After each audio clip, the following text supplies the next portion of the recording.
"We're not your babysitters anymore," my mom said when I dropped off my daughter. So, I cut them off, canceled their rent, insurance, and left them scrambling while I took my child on vacation. "We're not your babysitters anymore," my mom said when I dropped off my daughter. So I cut them off, canceled their rent, insurance, and left them scrambling while I took my child on vacation. I hurriedly shoved Catherine's cherished purple dinosaur into her overnight bag, wedging my phone between my shoulder and ear. "Mom, I can't tell you how grateful I am. This presentation is a big deal for my career." I scan my checklist. Pajamas, toothbrush, security blanket, spare outfits, stuffed toy. The number of essentials for just one night feels excessive. Roger steps into Catherine's room tapping his watch. "Samantha, we have to leave. Traffic's already heavy." I nod, mouthing one sec as my mother's voice crackles through the speaker. "Of course, Samantha. Family always comes first. You know that." There's something in her voice I can't quite read, but I ignore it. After 6 years of financial help, one evening of babysitting doesn't seem unreasonable. "We'll be there in 20, I say, ending the call. Roger, a diaper bag slung over his shoulder, asks, "Everything sorted?" "Absolutely," I reply, lifting our sleeping toddler. Her warmth against me calms my nerves. Mom will help. She always does when it really counts. The drive to my parents' house stirs a familiar mix of hope and doubt. Sunlight filters through oak trees as Roger parks. A glance in the mirror at Catherine's peaceful face reminds me why tonight matters. The promotion means better schooling, an actual college fund, real security. Roger squeezes my hand. "You ready?" I nod, unbuckling Catherine while he grabs her bag. As we approach, my mother opens the door, her smile faltering when she sees Catherine's pink duffel. "What's this?" Her voice turns cold, confusion tightens my chest. "Mom, Catherine's things, my presentation." She crosses her arms. "Samantha, we're not babysitters. We raised our kids." The words strike like a slap. Catherine stirs in my arms. Roger stops beside me, bag dangling from his hand. "But we discussed this," I say. "I said we'd talk, not that we'd agree." Laughter echoes from inside. I push past her. "Who's here?" "Samantha, this isn't a good." I follow the voices into the living room. My father kneels, stacking blocks with my sister Martha's kids. Martha reclines on the couch, scrolling on her phone. "What's happening?" My voice feels distant. My father glances up, guilt flickering before he composes himself. "Didn't expect you to stop by." Martha doesn't look up. "Mom and Dad are watching the boys tonight. I have a headache. Needed a break." 6 years of financial support flashed through my mind. 6 years of $800 monthly. 6 years of just until we're stable. 6 years of missed birthdays because they were too busy. My first paycheck at 22. Mom's offhand request for grocery cash. The celebratory dinner for my promotion where they splurged on champagne and lobster. The years I've covered their car insurance while Martha contributed nothing. It all solidifies in this one crushing moment. Roger moves beside me, his touch, at my lower back grounding me, a silent "I understand." I see it too. Catherine stretches toward her grandmother, unaware of the rejection. "Gamma," she murmurs. I shift her closer to me. When I speak, my voice is steadier than I expect. "I see it now. I was never your daughter, just your wallet." My mother's cheeks redden. "Samantha, don't be ridiculous. This isn't about finances, no. It's about worth. And mine only exist when I'm covering your expenses." Roger is already collecting Catherine's things. No conversation needed. The drive home is wordless. Houses blur past, each one hiding its own unspoken family dynamics. Roger reaches for my hand across the console, a quiet reassurance. As we park, the pain lingers, but beneath it, something stronger emerges. Clarity. Roger shuts off the engine. "What now?" I meet his gaze. The choice already firm. I know exactly what needs to happen. The dim glow of my laptop lights up the living room. Catherine's monitor hums on the table. Her slow breathing a steady rhythm. My fingers pause above the keyboard, then move with certainty. I open my banking dashboard. 6 years of automatic withdrawals stare back at me. You sure? Roger's voice is low. Steady. I nod. The cursor hovers over cancel payment. Click. Utilities, gone. Phone plan, cancelled. Car insurance, terminated. With each click, a weight lifts as if invisible chains are snapping one by one. I pull up the spreadsheet I compiled in the last few hours, every payment, transfer, and loan I've made for them. The total blinks at me. 50 cents setting $600. I'm past feeling shocked. The real surprise is how long I allowed this to continue. Roger settles beside me as I draft a final text to my parents and Martha. From now on, handle your own expenses. I send it. Then, one by one, I block them. Mom, Dad. I hesitate at Martha's name, then press block. The action feels ruthless yet necessary, like sealing a wound. Come to bed, Roger murmurs. Tomorrow will be a long day. At 6:37 a.m., my phone erupts. Unknown numbers, voicemails, emails from forgotten accounts. They've already found ways around the block. I skim the messages as Roger brews coffee. A knot tightens in my stomach. As each message arrives, Samantha, the rent didn't process. The landlord called, my mother's first voicemail, her tone laced with confusion barely hidden behind concern. Call me now. My father. Straight to the point. By the third voicemail, my mother's tone hardens. Samantha, we could lose our home. Is that what you want? The texts escalate from shock to frustration to anger. You can't just abandon us like this. My father's email, timestamped 11:42, makes it clear. He reached out the moment he realized the payments had stopped. A text from an unfamiliar number, but I know it's Martha's backup. This isn't about money. You're just bitter because you weren't the favorite. I place my phone down, hands steady. They've noticed. Roger places a coffee in front of me. You all right? I take a slow breath. I think so. By the afternoon, the attack moves to social media. Roger frowns, holding out his phone.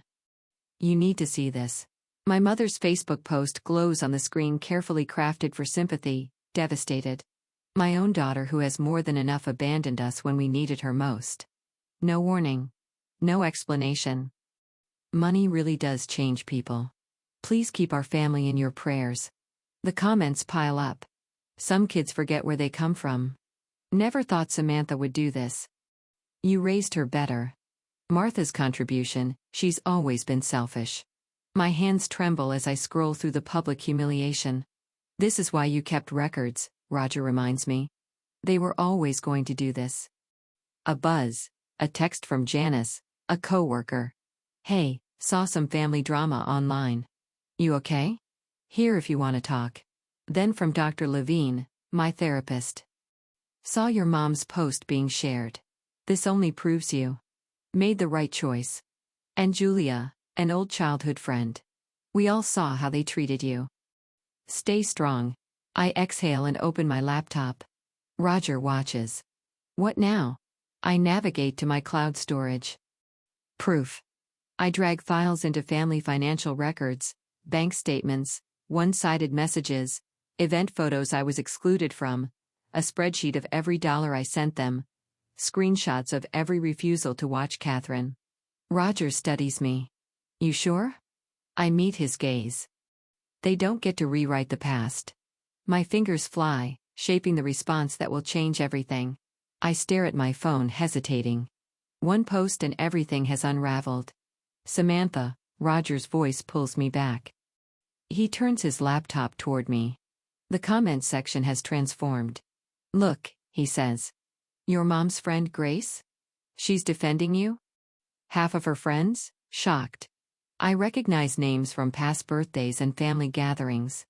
People who once stood by my parents are finally seeing the reality. Even Martha's circle is pulling away. Roger scrolls. 3 of her friends unfollowed her since yesterday. Grateful for your honesty. Your story gave me the courage to stop covering my brother's mortgage. Your mom boasted about her vacation at book club while complaining you don't help enough. Unbelievable. My throat tightens, I never expected this. Roger squeezes my shoulder. Maybe this needed to happen. My phone vibrates. Mom's 14th. Attempt to reach me in an hour. I decline the call. A text pops up. Samantha, remove that post now. Your father's blood pressure has spiked. Do you want this to be his last memory of you? Call me immediately. The familiar guilt stirs, but I recognize the manipulation. Dad's sudden health problems always surface when accountability approaches. I delete the message. They turned up at my job, I tell Roger. Security had to escort them out. Roger's jaw clenches. That crosses a line. Megan from accounting said Mom was sobbing about my supposed breakdown. I let out a brittle laugh. Martha's been calling from different numbers. Their landlord reached out asking if I'm still handling their rent. Roger scrolls further. Martha's telling everyone you're having a mental crisis. Your cousin George texted me. She's saying the stress of motherhood pushed you over the edge and that's why you cut them off. Anger burns through me. She's trying to destroy my credibility. There's more. Roger's voice hardens. Your aunt called. If you don't fix this, we're no longer considered family. I exhale. Is that supposed to scare me? Being cut off from people who only saw me as an ATM? Another call. Unknown number. I silence it. At least we know who actually cares, Roger says, nodding toward a message from his mom. We'd love to take Catherine this weekend. Some grandparents want to be part of their grandchild's life. A warmth I haven't felt in years spreads through me. Not quite healing, but something close. Even my coworkers have rallied. Evelyn stopped Martha from showing up at my office. Noah rerouted my parents' calls. My boss gave me a mental health day. Family issues are harder than work deadlines. Take the time you need. I open my banking app, still adjusting to the side of my full balance without those automatic withdrawals. The relief is almost dizzying. Roger breaks the silence. What about that cabin in the mountains? The one with the fireplace? I start to say, we shouldn't, but stop myself. Actually, let's book it. I glance at the daycare brochure, the one with music classes and an outdoor play area we dismissed as too pricey. Maybe now it's within reach. My phone screen lights up with another message. This time from Aunt Carolyn. Your mother is in pieces. We're all concerned about your well-being. This isn't like you, Samantha. Family matters should remain private. They're rallying the extended family now, I murmur, showing my phone to Roger. He sighs, not shocked. Just let down. I block Aunt Caroline's number. That night, exhaustion pulls me into bed, but for the first time in years, I feel lighter. I don't lie awake figuring out how to stretch our finances for someone else. There are no nightmares of declined transactions or desperate pleas. Just deep, uninterrupted rest. By morning, I open my banking app and stare at numbers that for once aren't vanishing before the next paycheck. What's on your mind? Roger asks, sliding a coffee mug toward me. 3 weeks ago that daycare with the music classes felt out of reach. I nod at the brochure on the counter. Now, it's actually possible, Roger smirks. And the cabin in the mountains? I instinctively start to say no, then stop myself. Yes. Let's book it. This is what people do, Roger says softly. They use their money for their own family. I nod, still getting used to the idea. I scheduled my first therapy session too. Dr. Kelly had an opening next week. The next morning, I wake to 14 missed calls and a hospital message mentioning my dad's name. My stomach knots until I check the timestamp, 3:17 a.m. A quick call to the hospital confirms what I suspected. Richard Taylor was admitted overnight. I exhale and set my phone down. I need a new number. Roger nods, already grabbing his keys. I've been looking into security systems too. You really think I have no idea anymore, he says. That's what worries me. 3 days later, I sit across from Dr. Kelly. The guilt is still there, I admit. Like I'm doing something unnatural by not lighting myself on fire to keep them warm. She nods. That guilt was conditioned into you. It's their strongest weapon. My mother showed up at my job again. Security had to stop her from coming in. How did that make you feel? Embarrassed? At first, then furious. I sit straighter and then certain. I tell her about Roger confronting my father, about the cease and desist letter, the new locks, the security cameras. You're setting boundaries, Dr. Kelly observes. Not shutting them out, just protecting yourself. That evening, as Catherine builds a tower of blocks on the floor, I open my laptop. My cursor hovers over my social media accounts. With 3 clicks, I deactivate them all. The silence feels sacred. Roger sits beside me, wrapping an arm around my shoulders. How do you feel? More than okay. I lean into him, watching Catherine's stack of blocks wobble before tumbling down. She giggles, then immediately starts rebuilding, this time with a steadier foundation. I smile at the unspoken lesson. Sometimes things need to fall apart before they can be rebuilt the right way. My new phone sits on the table. No guilt-tripping texts, no manipulative calls, just room to breathe, to heal, to move forward. Then, a notification from an unknown number. You destroyed this family.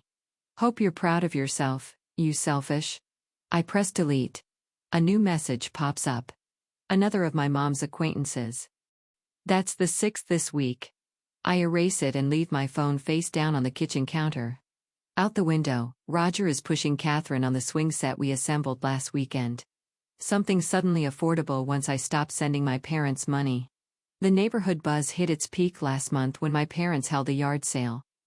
Their flawless Italian leather couch, the one I unknowingly paid for, was on display with a $1,000 price tag. Mom's luxury purses, Dad's golf gear, all solid. Proof of where my $800 monthly payments really went. They're job hunting now, Pamela whispered at the store yesterday. Mom's tennis partner for years avoided my gaze. Your dad interviewed at the hardware store. Your mom applied to a call center. I nodded, keeping my face calm while picking apples. That's good. What I didn't say, it's been 2 months. It took 8 weeks for them to hit rock bottom.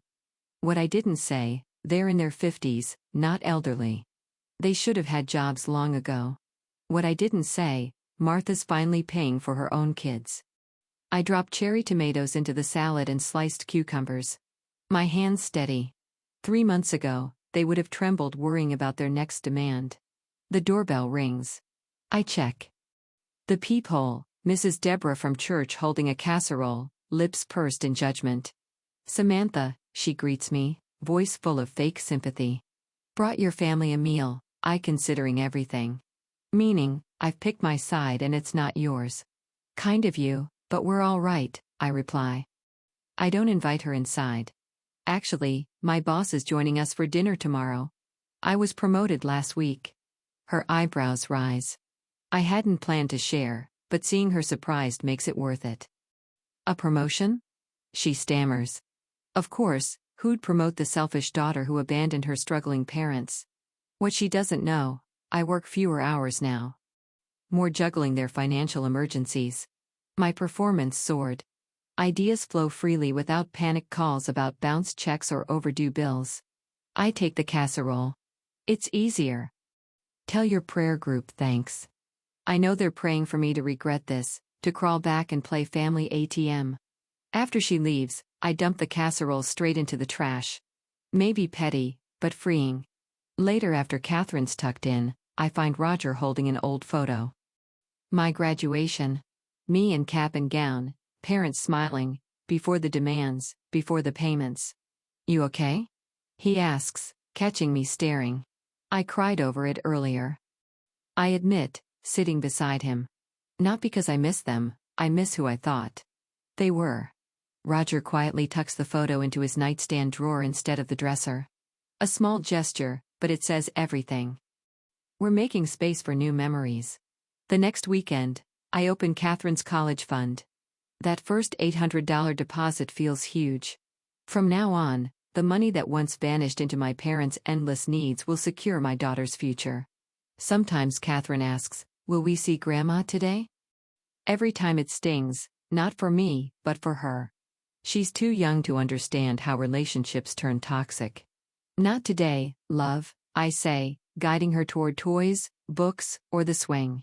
Therapy reminds me this isn't selfish. It's survival. My counselor nods when I explain setting boundaries with churchwomen, old friends, and my mother's messengers sent to guilt me. You're finding yourself again, she says. Caretaking consumed you. Now you're learning who Samantha is without carrying everyone else's problems. Samantha, someone who sleeps peacefully, no longer fearing bills, a mom fully present at bath time, a wife with energy for date nights, a professional finally. Valued. Surprisingly, I like this version of me. Last week at the store, I saw my high school English teacher. She hugged me. I heard what happened, she whispered. My sister did the same. Walking away saved me. I didn't know this. Had a name, financial abuse. That cold certainty I felt wasn't just mine. I wasn't the problem, I tell Roger later. I thought if I just did more it would fix everything. He pulls me close. You fixed the only thing you could, walking away. Outside, spring unfolds. We're planting a garden. Things that grow, that stay. Clear wooden frames mark the boundaries. An envelope sits on the counter for 3 days. No name, but I know my mother's handwriting. For 8 months, our only contact has been through lawyers or others. You don't have to read it. Roger says, sliding me coffee. Your choice. I run my finger along the seal. What if it's another trap? Then toss it. He says softly. You've learned how. That night, after Catherine sleeps, I open it. 2 handwritten no blame, no demands, just regret. I kept taking until nothing was left. Then I was angry when you stopped. I'm sorry, Samantha. The next morning I call my therapist. People can change, she says, but actions prove it, not words. I reply, a cafe meeting, public, short. She agrees. No argument. Something shifts. For once, she respects my boundary. Cafe Meridian hums when I arrive early. I sit in the corner facing the door, order black coffee I won't drink. My mother arrives right on time, almost unrecognizable. The dyed hair and designer bag are gone. She's in simple practical clothes, older, smaller. She spots me and freezes, clutching a cloth bag. I stay seated, silent. Carefully, she approaches. Samantha, she says softly, standing by the chair. Sit, I answer steady. She does, placing her hands on the table, then pulling them back nervously. So unfamiliar from the confident woman I once knew. I need to be clear. I start. This is a conversation, not a reconciliation. My boundaries are non-negotiable. If I feel manipulated, I leave. I expect anger, but she only nods. I understand.